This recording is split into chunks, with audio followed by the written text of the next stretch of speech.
Okay, it is 11:10, and welcome to our weekly CDAR Risk Seminar, everyone. Thanks very much for logging on. Today, we're delighted to have my old friend and collaborator and CDAR affiliate, Samim Ghamami, who's going to be talking to us about regulation, particularly the impact of collateral and stays on financial stability. So, Samim, please go ahead, and I'll go on mute. Perfect. Thank you very much, Lisa. Thank you, Lisa. Thank you, Bob. It's great to be able to see you and to give this presentation virtually via Zoom. Also, thank you, Wujin. So the presentation today is on the impact of collateral and stay rules on financial stability. As the title suggests, it's based on a working paper titled Collateralized Networks, which is a joint work with Paul Glasserman and Peyton Young. The policy implications of the paper are also based on two recent risk articles that, if you're interested, you can take a look at. So in this work, the motivation has been mainly studying the spread of losses and defaults through financial networks under two important elements of post-financial crisis reforms 10, 12 years ago. The first element being collateral rules in mostly over-the-counter markets, mostly OTC derivatives markets, and the second element, bankruptcy and resolution stay rules. With regard to the first one, I think you're familiar with initial margin requirements that have been enforced both in the centrally cleared part of over-the-counter markets and in the bilateral or non-centrally cleared part of over-the-counter markets. So the initial margin exchange in OTC markets is significant. So, for example, here I have one simple estimate from ISDA saying that the total amount of IM posted against interest rate and credit default swaps reached 342.8 billion last March. Part of that was due to the impact of the pandemic and the subsequent procyclicality that is well known, which is associated with initial margin. I mean, in this study, in this presentation, I won't go through procyclicality associated with initial margin. I'm going to refer to another potential shortcoming associated with initial margin, which is the potential increase in contagion and risk to financial stability. So the second element of OTC reforms is bankruptcy and resolution stay rules. As you might be familiar with this topic, stay rules on qualified financial contracts, mostly derivatives and securities financing transactions like repos, have had a complicated evolution. So, for example, prior to the default of Lehman back in 2008, derivatives were mostly exempt from stay rules. After that, policymakers and regulators enforced stays on derivatives and more generally on QFCs, essentially to reduce risk to financial stability.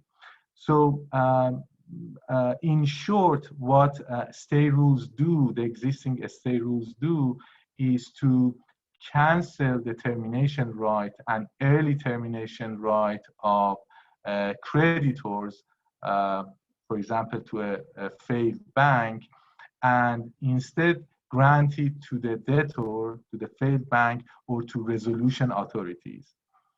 And as I will explain along the way, the debtor or the resolution authorities would be able to then retain the contracts over the stay period, which is usually 48 hours in the US, can selectively terminate the contracts, derivatives contracts, or can fully terminate the derivatives contracts.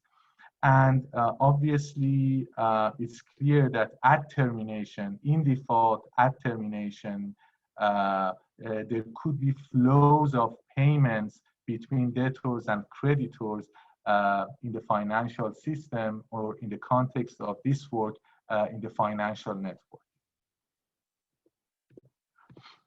So the network model that has been introduced in this work, which captures collateral rules and stay rules, deviates from the existing network models, in the sense that the existing network models in the literature, as I will explain along the way, cannot capture the impact of collateral and stays for an intuitive reason. The reason is that if you're familiar with network models, most of them rely on fixed point theorems. Most of them rely on, for example, Tarski's fixed point theorem. And these fixed point theorems mostly rely on some monotonicity assumption, okay? And intuitively, it's not difficult to see that this monotonicity assumption gets violated under collateral and stay rules. The intuition is as follows. So if I post collateral to my counterparty, let's say collateral in the form of initial margin, and if my counterparty defaults, that collateral will be freed up, would be returned to me, so I can have potentially more financial resources to pay, to make payments to my other counterparties. So in some sense, because of this freeing up of collateral, I may benefit as a node in the financial network from some of the defaults.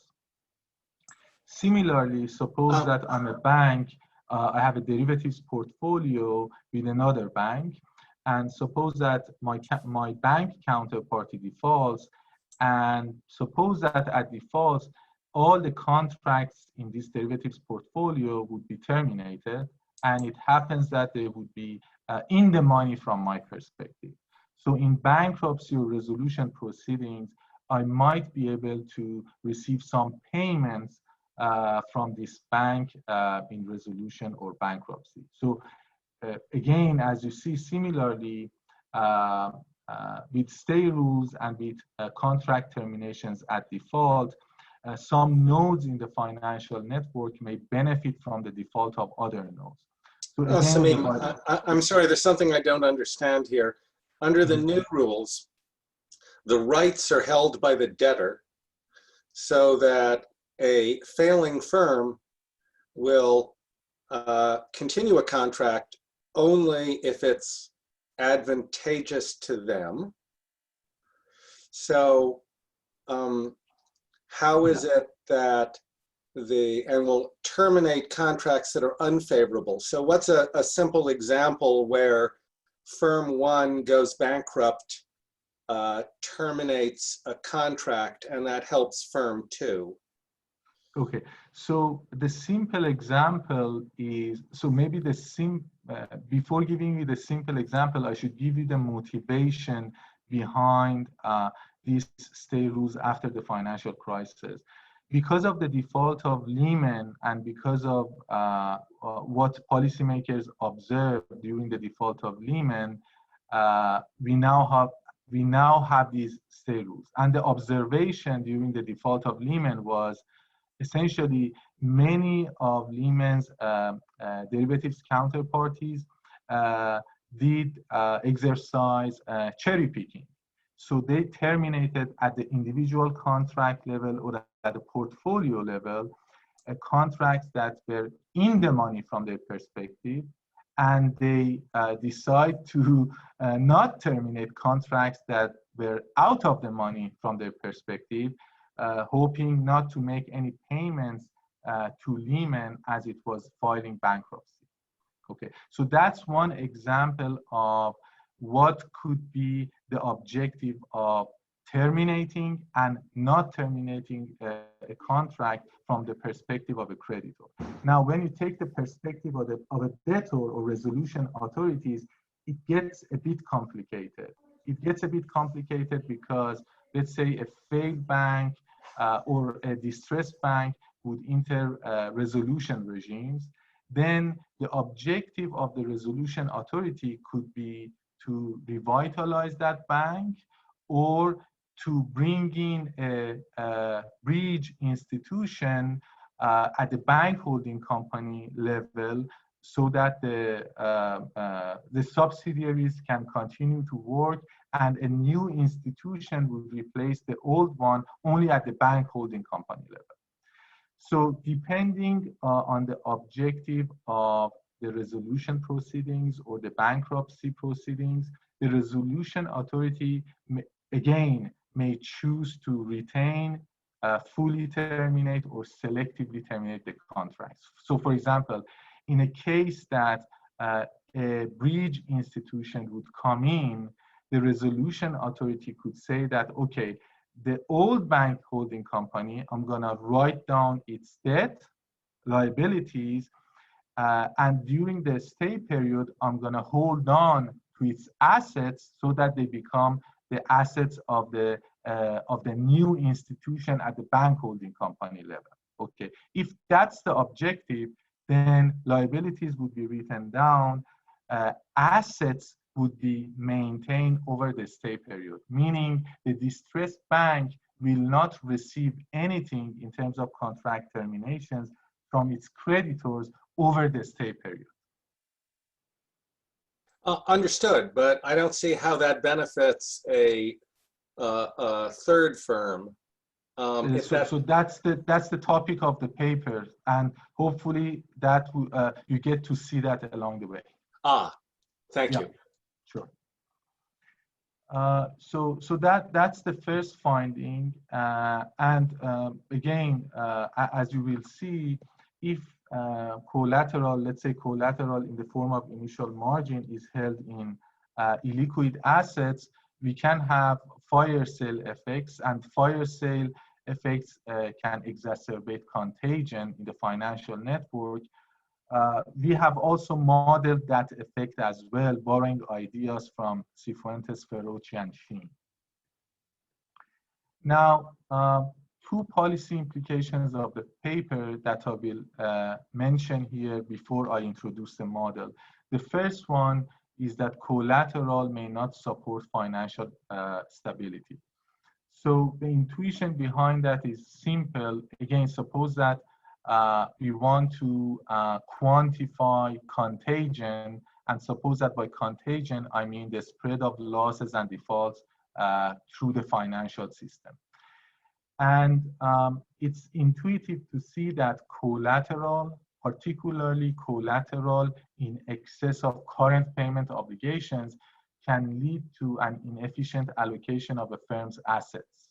Okay, suppose that a firm would post excess collateral to one counterparty. Again, by excess collateral, I mean collateral in excess of its current commitment to its counterparty. Then because of that excess payment, that firm may not have sufficient amount of financial resources to make payment obligations to its other counterparties in distressed situations. So, and as I will explain during the presentation, this can be particularly the case for initial margin, because as you may know, initial margin most of the time, whether we are in the centrally cleared markets or non-centrally cleared markets, is calculated based on value at risk type models. So by definition at design, because of the high confidence levels associated with these models, initial margin can lead to excess collateral in the sense that I just explained. There are other well-known shortcomings associated with collateral. The one that I just mentioned, I think to my knowledge, that wasn't that well known. So the well-known ones are that, okay, collateral can mitigate counterparty credit risk. It does mitigate counterparty credit risk, but it may transform that risk to funding liquidity risk, and that is pretty well known in the literature. Isn't there also an open question about whether an aggregate collateral reduces credit risk? Because abstractly, if a firm has two creditors, one of whom is secured by collateral and the other of whom isn't, the risk that the first creditor reduces has been, at least in part, transferred to the second creditor, who now, in a bankruptcy, has less valuable assets to support their unsecured claim. Do you know what the state of that literature is at this point? So I will mention something along those lines, in the sense that if I post collateral to you, so that collateral is my asset as long as I'm not under distress. But when I go under distress, it immediately becomes your asset. Okay. And if I don't post collateral to another counterparty in bankruptcy, that counterparty has, depending on my payment obligations to it, can make some claims on the liquid assets on my balance sheet, excluding the collateral that I've posted to you. So I don't know if that in part answers your question, but this is something that you will see being captured in the model. Well, can I ask? It's a literature question. There's always been an open question about whether collateral helps or hinders the overall economy.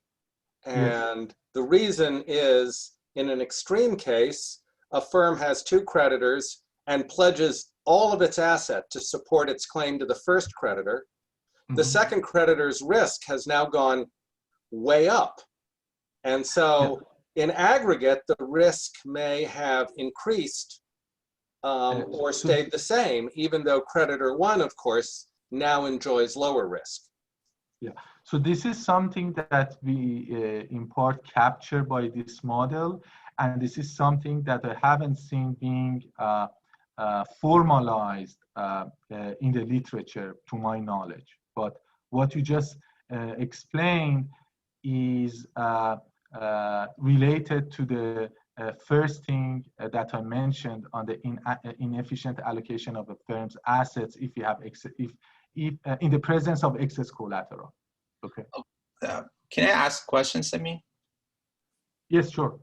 Why would a rational firm decide to choose to post excess collateral? It's regulation. It's by regulation. So the collateral initial margin is not inefficient. The regulation makes it to be inefficient. Yeah. Yes. So as I mentioned at the beginning, these initial margin requirements are imposed and enforced in over-the-counter markets, mostly over-the-counter derivatives markets, after the financial crisis, in part to mitigate the counterparty credit risk. Okay. So this is by regulation.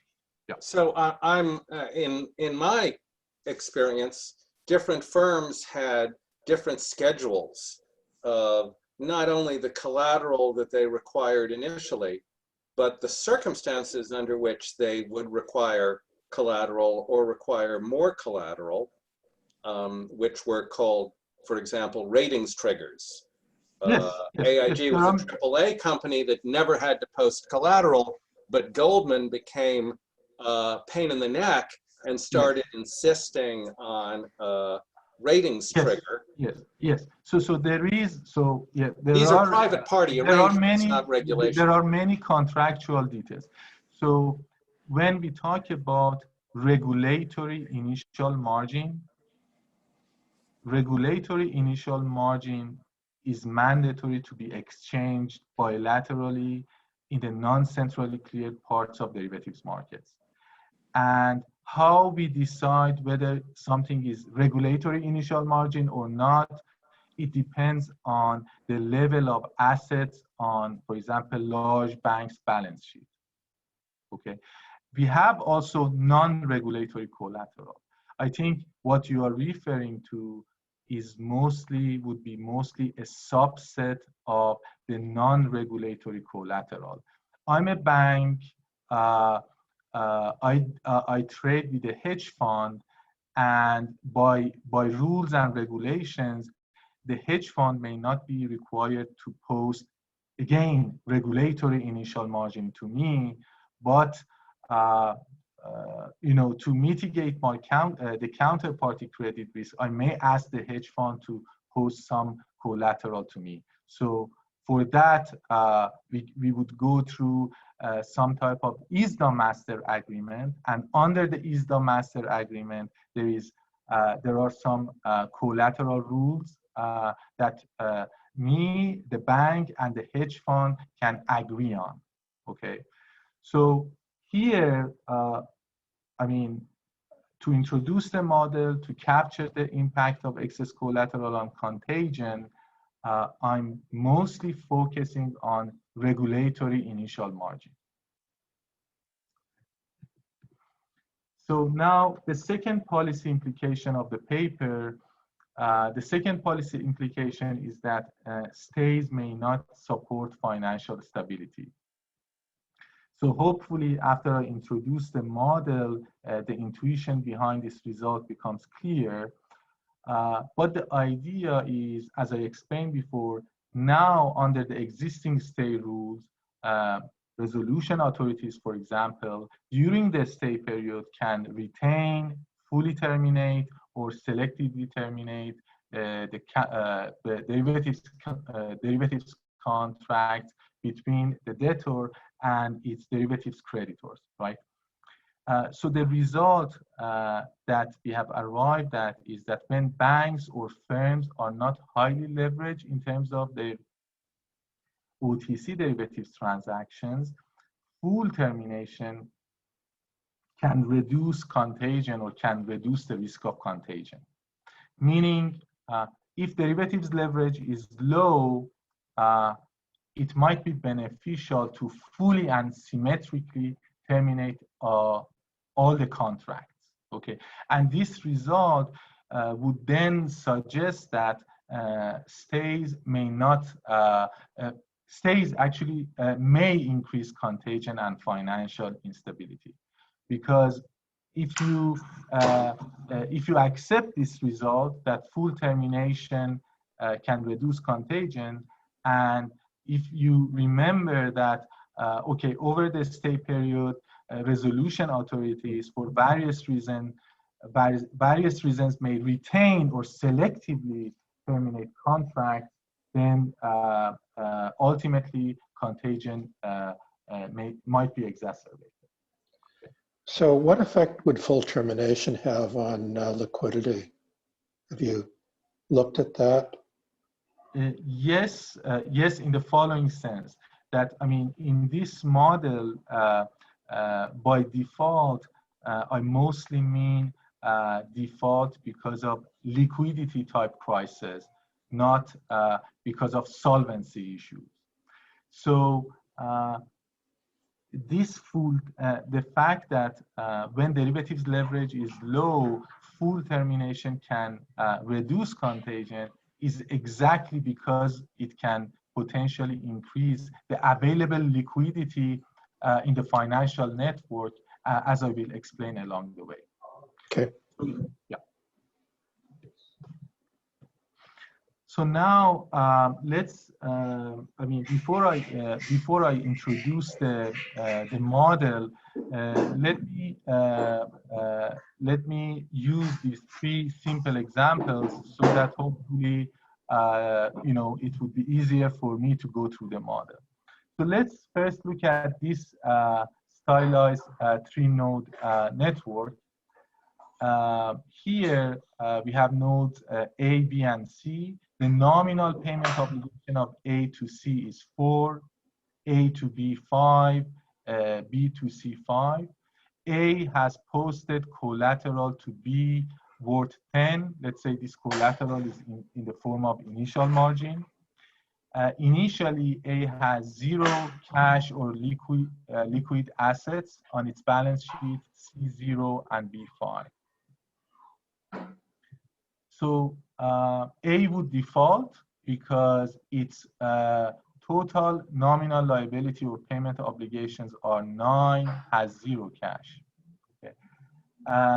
B would immediately seize and liquidate the collateral that A has posted to it to cover its missed payments, okay, which is 5.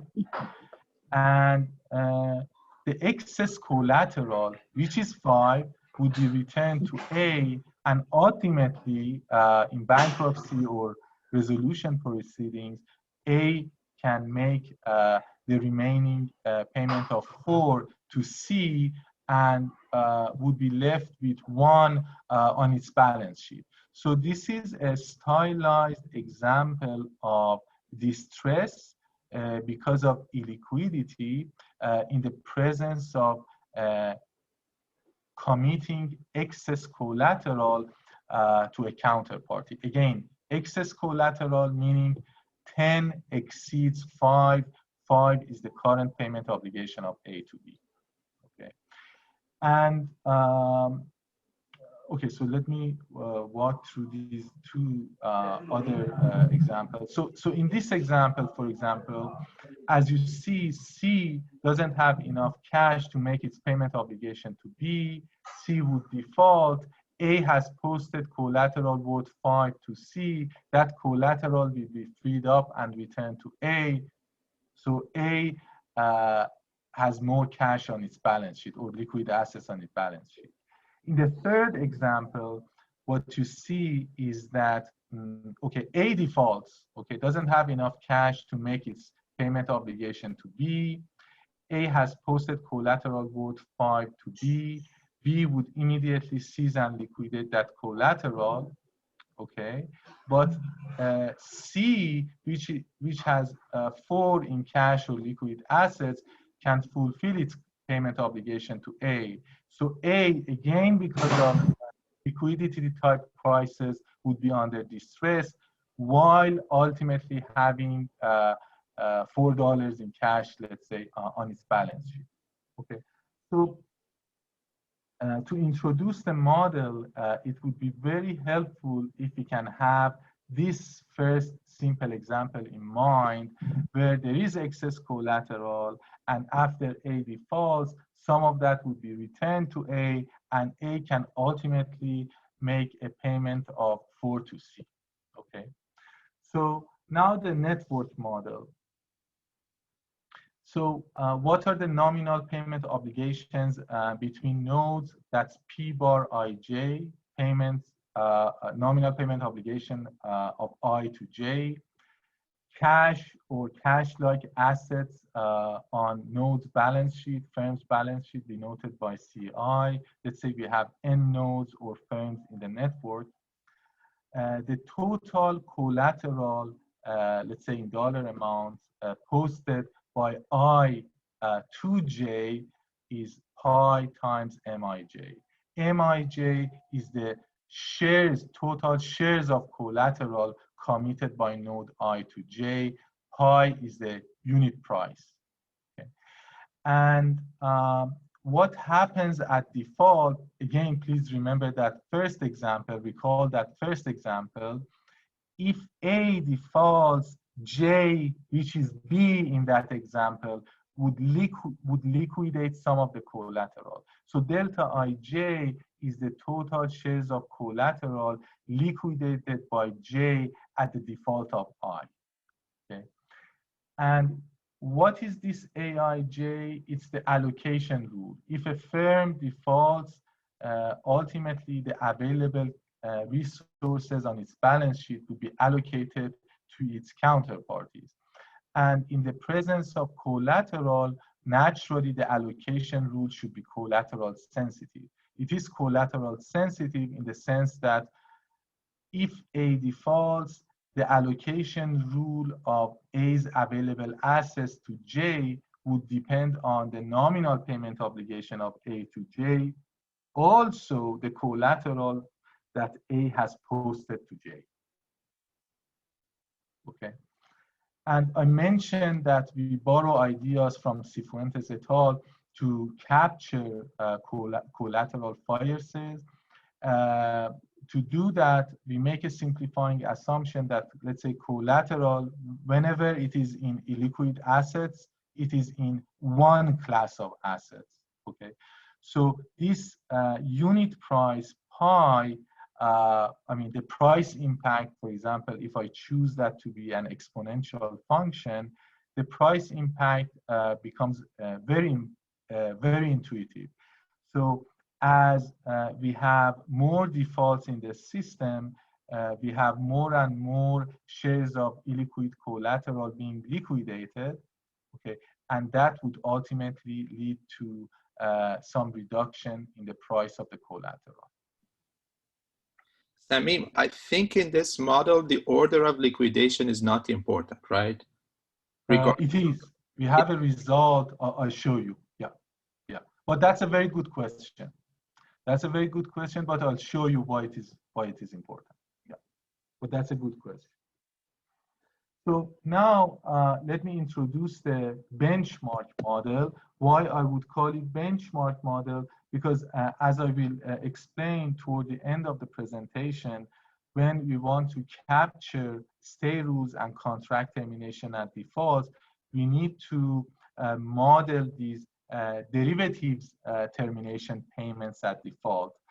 And for that, I would need to augment the basic model only under collateral to capture the impact of stay rules. So this is the basic model. The basic model, in the basic model, we define actual and clearing payments and collateral prices in two rounds. This decomposition of payments and prices in two rounds is exactly because of the monotonicity assumption that gets violated that I mentioned at the beginning of the presentation. Okay. So what happens in round one, if you recall that first example, we had node A, B, and C. A posted excess collateral to B, so B defaults. So round one captures the clearing actual payments and prices before any collateral would be freed up after the default of nodes. Okay, so what is AI? AI is the total cash-like assets on node I balance sheet.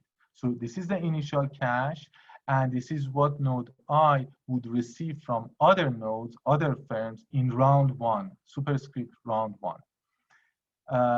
The classical definition of default due to liquidity crisis. So the default set would consist of nodes where the cash-like assets would fall below the nominal payment obligations or total liability. Okay.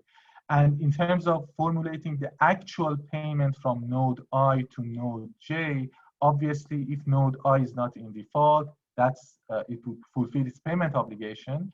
If node I defaults, it would pay the minimum of its nominal payment obligation, the collateral that it has posted to J, and if that collateral is not enough, the available assets on I's balance sheet would be allocated to J using the collateral sensitive allocation rule that I mentioned. Okay. And to define and to arrive at the equilibrium collateral price, we need to essentially formulate the total shares of collateral liquidated when node I defaults. So J would liquidate some shares of collateral of I depending on the maximum of shares of collateral that I has committed to J and the nominal payment obligation of I to J normalized by the collateral price. So hopefully the formulation of the asset price and payments, actual payments, is intuitive in round one. Now, moving to round two, if you can recall that example, what happened in round one was we liquidated 5 out of 10 of A's collateral. So 5 was excess collateral, will be returned to A. A can make the payment obligation of 4 to C. So that returned collateral is what we have denoted by RI, as you can see here. So this delta IJ is 5 in that example. MIJ is the total shares of collateral 10. So excess collateral would be 5. Okay. What is the nominal payment obligation in the second round? So let's say A didn't pay anything to C in round one. So PAC1 was 0. The nominal payment obligation of A to C in round one was 4. So that 4 would be carried over to round two. Okay. So in round two, then it will be easy and hopefully intuitive to formulate the actual payments going from I to J, which essentially depends on the returned collateral. Okay. And because some collateral will be returned in round two to make payments in round two, there will be also some collateral liquidation in round two denoted by gamma I. So ultimately, the equilibrium price of collateral at the end of round two depends on the collateral price in round one and the amount of collateral that has been liquidated in round two. Okay. Now, so before we can get into using this model to arrive at some of the policy results that I mentioned to you, first we need to show that at least the existence of clearing payments and prices in both rounds. Okay. So if you are interested, the result is in the paper. So now let's move to the please picture this model in mind with that example. And let's say we want to revisit whether excess collateral can actually increase contagion. So to quantify contagion, the obvious measure is the number of defaults. We also use what I call total or system-wide payment shortfall. The system-wide payment shortfall is the sum over defaulting nodes, their payment obligations, their liabilities, minus the actual payments that have flowed out of these defaulting nodes. So that is the system-wide payment shortfall. So we quantify contagion based on number of defaults and system-wide payment shortfall. Now, so if you recall the notation from round one, excess collateral essentially means, let's say for simplicity, I turn off the fire sale effects. So I would say pi is equal to 1. Excess collateral is what I post to J minus the nominal payment obligation of I to J. This is the current payment obligation of I to J. Okay. What do we mean by proportional collateral? Collateral being proportional to the current payment obligation. Now we have this result. The first part of this proposition is directly relevant to OTC derivatives markets and collateral in the form of initial margin. So we show that pooling excess collateral reduces defaults but doesn't affect payment shortfalls. Also, the second condition could also be of interest, for example, in the interbank loan market or in repo markets, but not in derivatives markets, showing that under proportional collateral, pooling that would preserve proportionality reduces defaults and doesn't affect payment shortfall. So essentially, this result shows that whenever we have excess collateral, whenever excess collateral would be committed and segregated. Pooling that would reduce contagion. And this trade-off between committed collateral or segregated collateral and pooling collateral is relatively similar to the trade-off between capital and collateral. Why I mentioned this trade-off between capital and collateral? Because after the financial crisis, policymakers and regulators often believe that collateral is a better form of making sure that we maintain financial stability, because it's a defaulter pay method as opposed to capital, holding more capital on the balance sheet to absorb losses. In that sense, capital would be a survivor pay method to maintain financial stability. So in my view, in our view, this trade-off between pooled collateral and committed collateral is similar to the trade-off between capital and collateral. Okay, so maybe I can skip this example in the interest of time, but this is another example where you can see that, okay, in the presence of excess collateral, contagion can increase when measured in terms of the number of defaults and the total payment shortfall. So I'll skip that. If you have time at the end, I will return to this example. Now, going back to your question, Farzad, that the order may not be relevant. The order of liquidation and fire sales may not be relevant to the result. Here, the intuition is relatively simple. So maybe before I go through the model, maybe I can, explain the intuition using this example. So consider this example, and again, A would default because its total payment obligations are 20, has 8 on its balance sheet, posted 10 to C as initial margin, let's say 5 to B as initial margin. So here, A, right, would immediately, C would immediately seize A's collateral at its default, right? Okay. And A has $8 in cash, has posted, let's say, 5 in collateral to B, okay? So if B immediately seizes the collateral, 5 of that would be liquidated, okay? But if there would be some delayed access to collateral, in the sense that B would first receive this 8, then would only liquidate 2 shares of collateral, you're gonna have lower fire sale in the financial network, okay?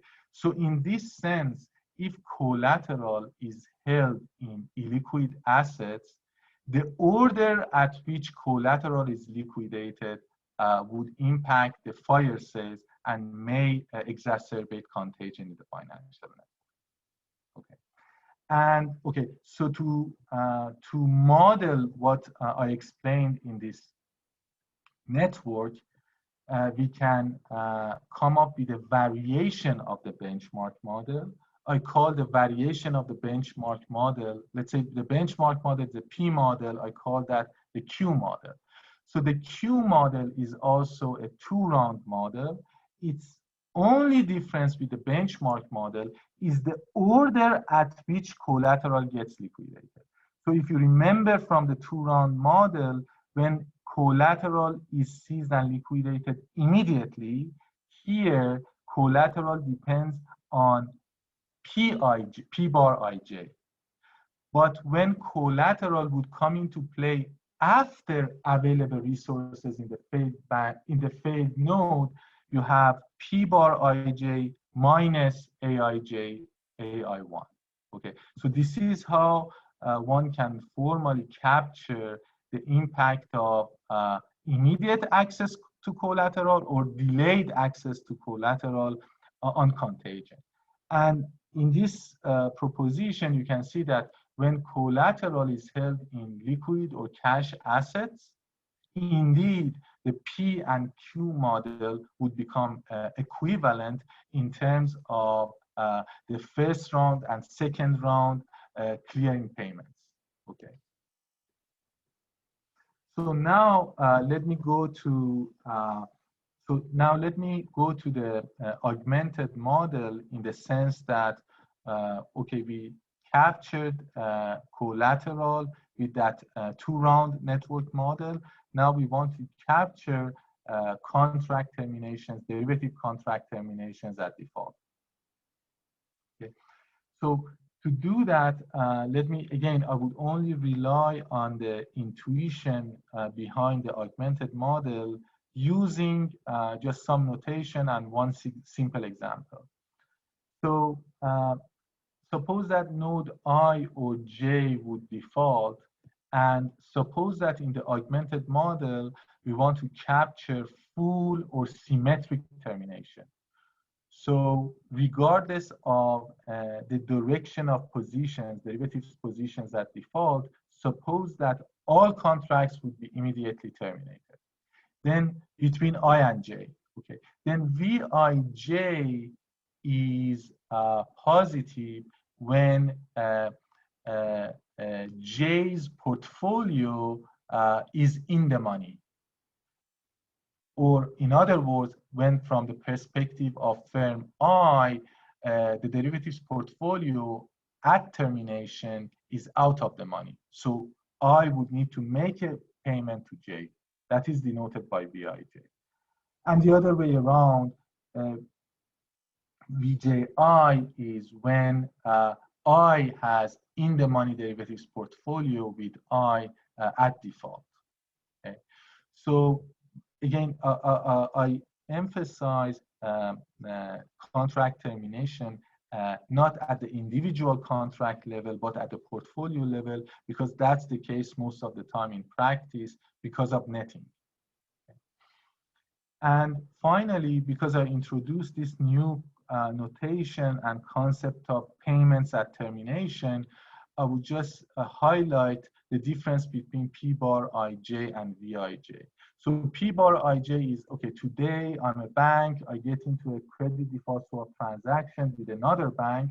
These P bar Ijs are fixed, pre-specified quarterly payment obligations between me and the other bank, let's say if I buy protection. Okay, so these are fixed payments, okay? And this Vij is the portfolio level payment that depends on the market value of the derivatives when I or J are under distress. Now, let me use this example to introduce the intuition behind the augmented model. So in this example, you see that again, like the previous examples, A doesn't have enough liquid assets available on its balance sheet, so it would default, right?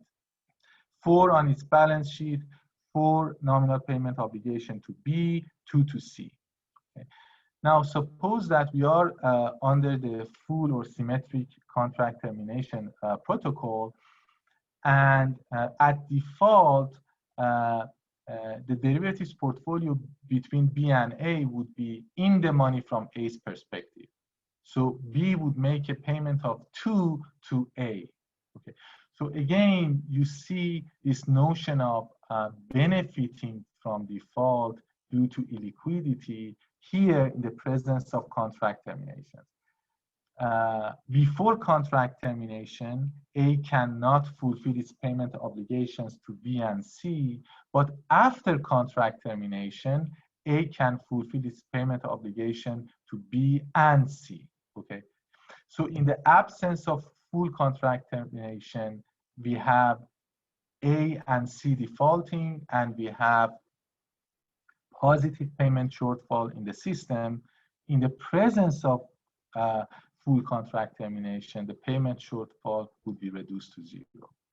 I mentioned at the beginning of the presentation this condition on derivatives leverage.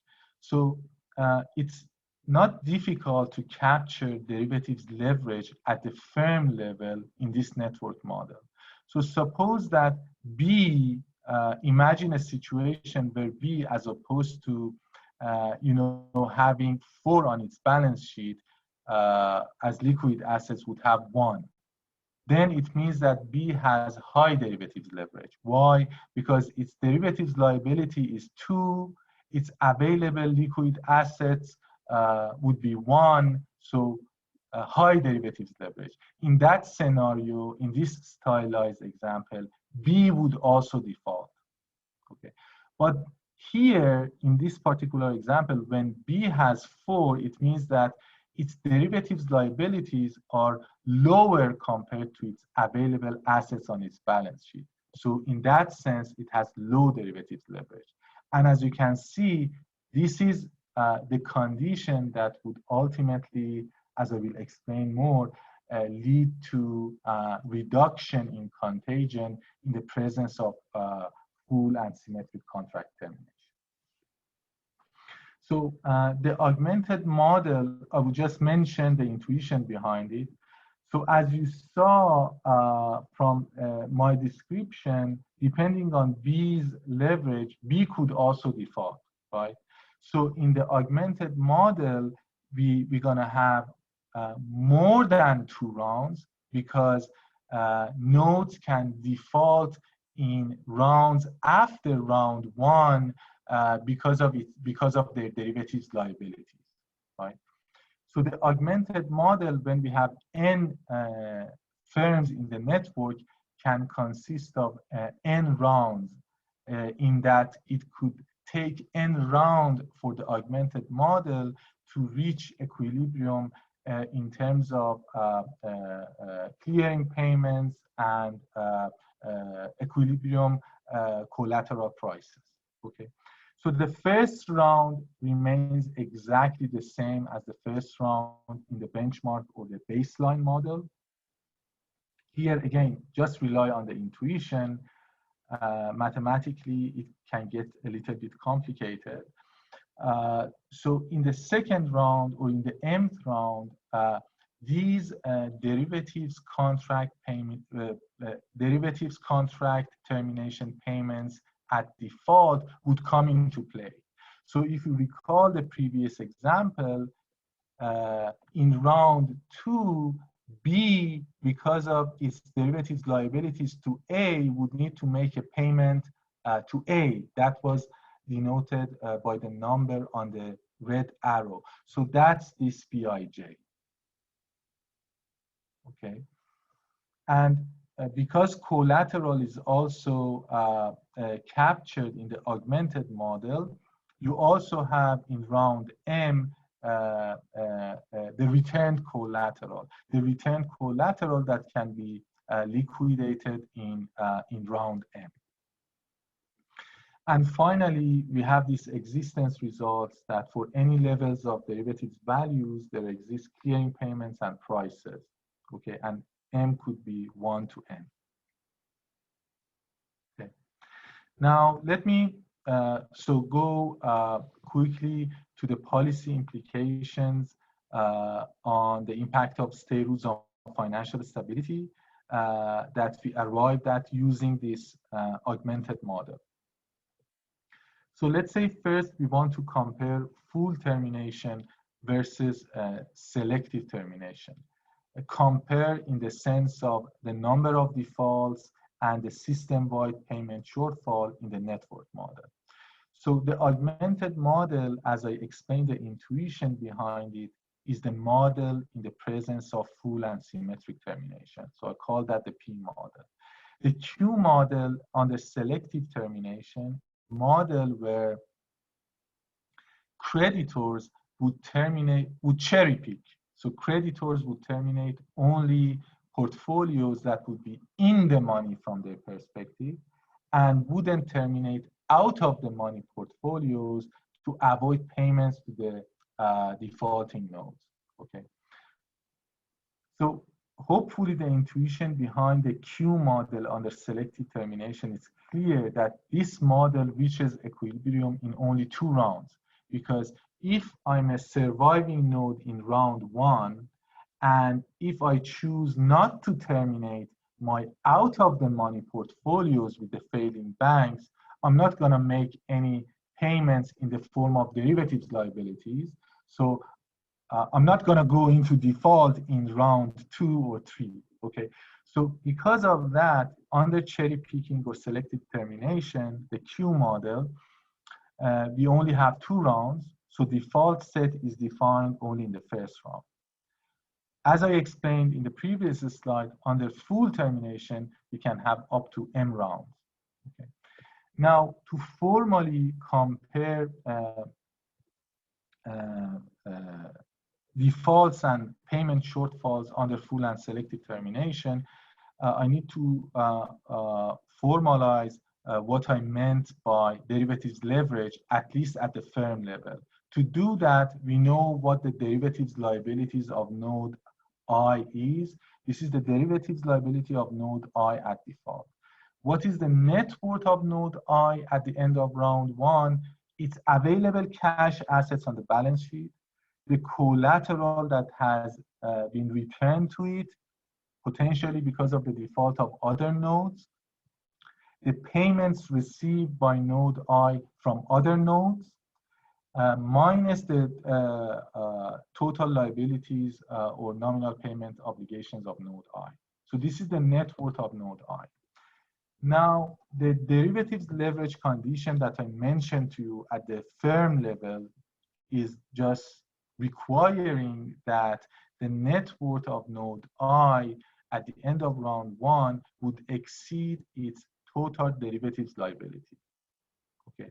So under this condition and under this simplified condition that we don't have excess collateral, or I would turn off the fire sale effects, we can show that full contract termination would reduce contagion in the sense that in the P model and the Q model, for the extreme clearing payments and prices, highest and lowest, the default set would be equal. And again, for extreme fixed points, the system-wide payment shortfall under full termination is lower than the payment shortfall under selective termination. And we can make this derivatives leverage condition less restrictive by coming up with a derivatives leverage condition, at the financial system level. And again, under this less restrictive condition, we see that full termination outperforms selective termination in terms of, the fact that it would lead to some reduction in the system-wide payment shortfall. And the system-wide derivatives leverage condition, I'm just adding up the net worth of nodes that have survived round 1 but may default in other rounds. And I'm comparing this total net worth to the total derivatives liabilities of these nodes. Okay.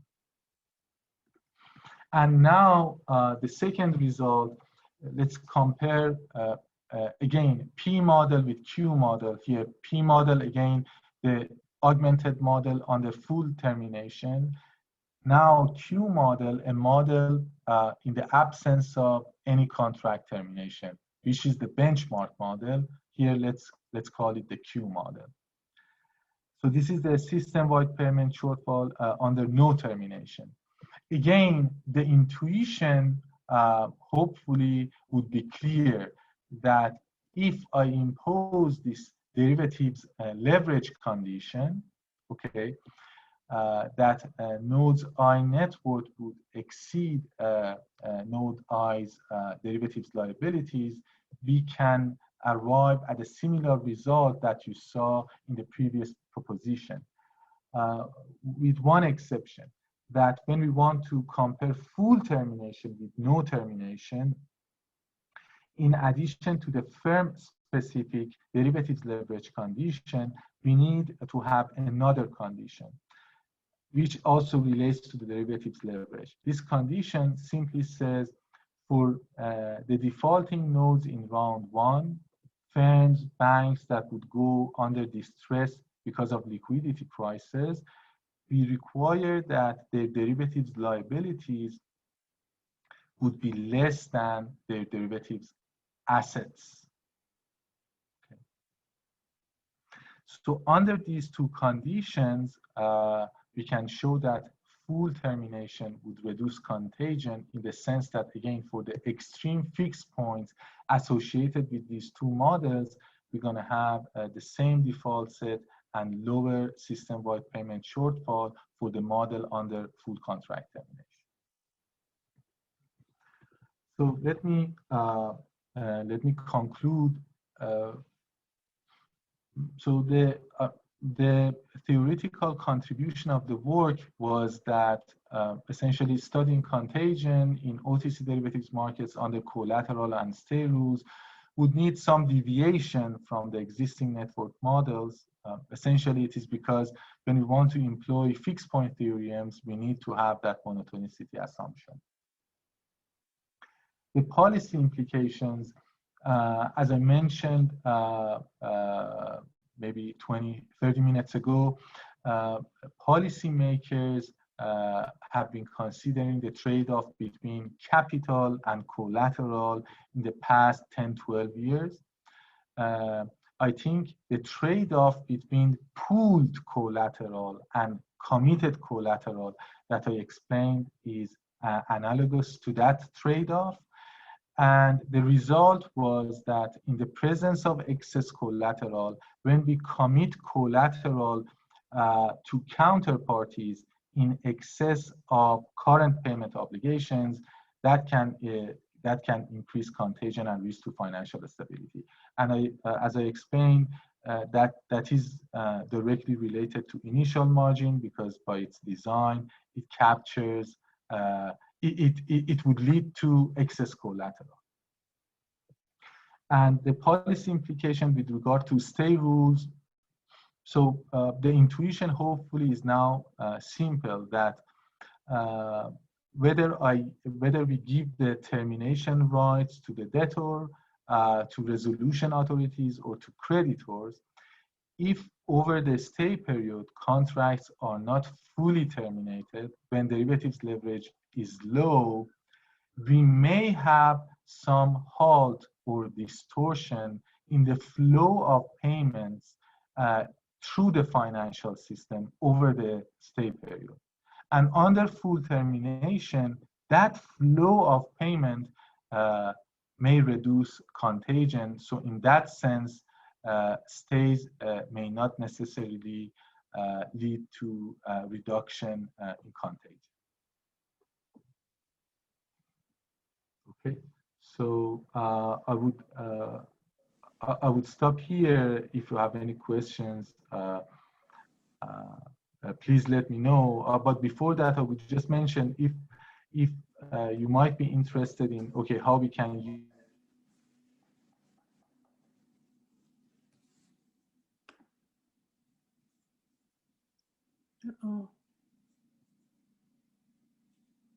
we have used data, essentially public data, for example, from the liquidity coverage ratio disclosure of banks, or 10K data, or Y9C data, to explain how the parameters of the model can be approximated.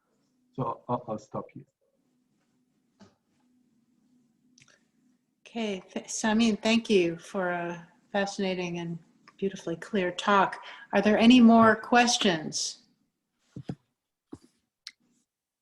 Yeah, ask the questions. I mean, so so the reason that we want to have the fixed point theorem is that we are looking for the centralized price so that they clear the market.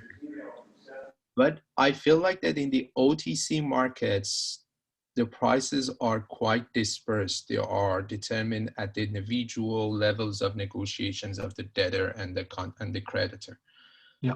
So in that sense, I don't feel like that we should bother about the notion, the applicability of the fixed point theorem, right? No, that's a that's a good question, but not related to the model in the following sense. So in the sense that clearing payments, so I'm back to round one, clearing payments are, if you can go back to my example of a CDS contract, so clearing payments are defined based on the fixed payments associated with derivatives contracts.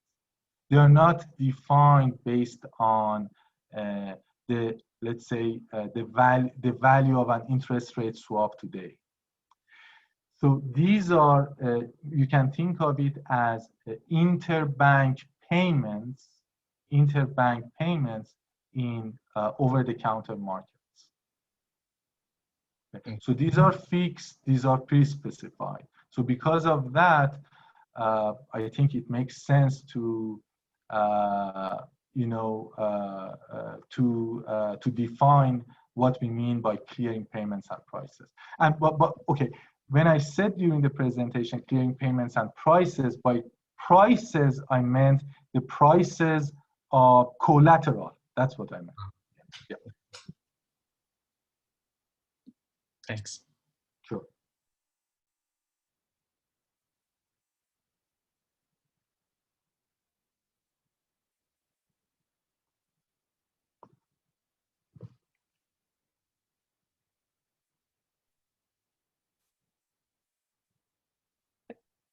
Hi.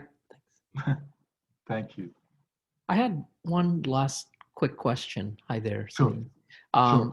Just curious about, not as familiar in this area, but just curious about credit default swaps and their role in mitigating contagion. Is just in general and in a view, is that applicable here or not applicable?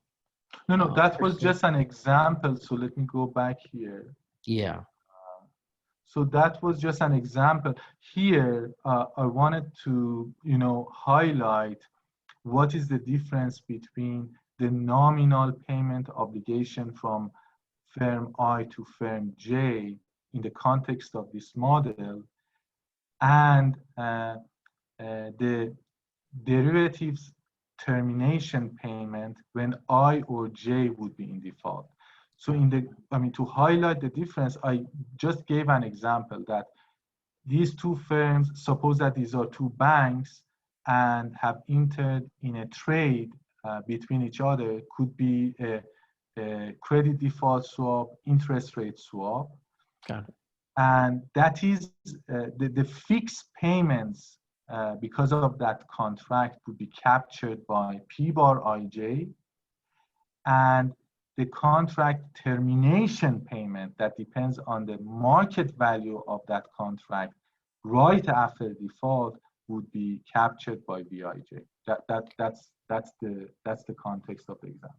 Got it. Thank you. Sure.